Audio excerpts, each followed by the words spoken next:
niombe kusisitiza mawili tu ambayo mkurugenzi mkuu ameniagiza kusema. La kwanza kabisa, Mheshimiwa Mwenyekiti, ni swala la usafi na ubora wa pamba. Mheshimiwa Mwenyekiti, kuhusiana na hili ameniomba niwaambie wadau, kuwakumbusha kuwa ubora wa pamba yetu umeshuka kwa sasa hivi. Tuko kwenye 7%, yaani tuko kwenye hali mbaya sana ya kufungiwa uuzaji wa pamba nje ya nchi. Kwa maana hiyo, serikali imechukua hatua za kuhakikisha kwamba tunarejesha ubora wetu, ikiwa ni pamoja na kuwaomba wadau wote, kila mmoja kwa nafasi yake aweze kutimiza majukumu yake katika swala hili la kusimamia usafi na ubora wa pamba yetu. Najua leo liko kundi kubwa hapa la AMCOS zetu. AMCOS ndio lango la kupokea, ndio chujio.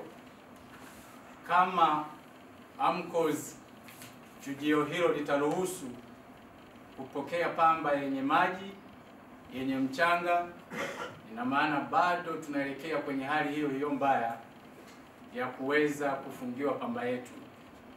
Kwa hiyo basi, Mheshimiwa Mwenyekiti, nichukua nafasi hii kuwaomba viongozi wetu wa AMCOS, wajumbe, makatibu meneja, wenye viti, kila mmoja akatimiza majukumu yake kuhakikisha kwamba anapokea pamba safi, isiyo na maji, isiyo na mchanga, isiyo na uchafu mwingine ambao sio pamba.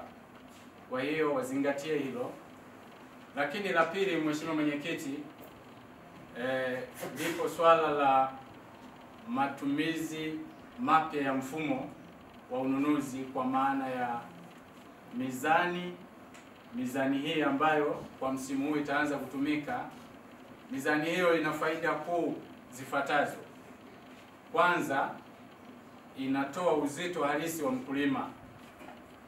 Lakini pili, inatuma taarifa kwa mkulima mara tu baada ya kupima.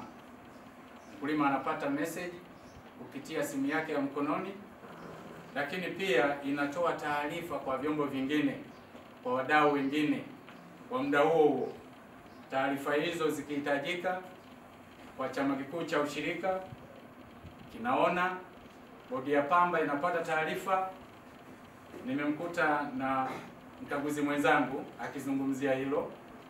Kwa maana hiyo, kwa mujibu wa kampuni hii ya Lotai iliyosambaza mizani hii, mkaguzi wa wilaya atapewa link ya kuweza kuaccess AMCOS zake zote zilizoko kwenye eneo lake kwa muda huo huo.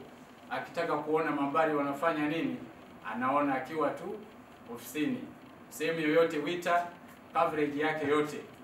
Kwa hiyo basi, katika kuhakikisha kwamba mfumo huu unafanya kazi pasavyo, naomba tuzingatie taratibu zake, ikiwa ni pamoja na mafunzo, nafikiri yameshafika kwa watumiaji. Lakini pia kampuni hiyo imeunda kamati ya kuweza kufuatilia changamoto ndogo ndogo ambazo zinajitokeza kwenye AMCOS zetu, kuweza kutatuliwa kwa wakati. Ipo timu, nafikiri hata sasa hizi naiona timu ya Igunga au vijana wamejengewa uwezo kwa ajili ya kusimamia mfumo huo.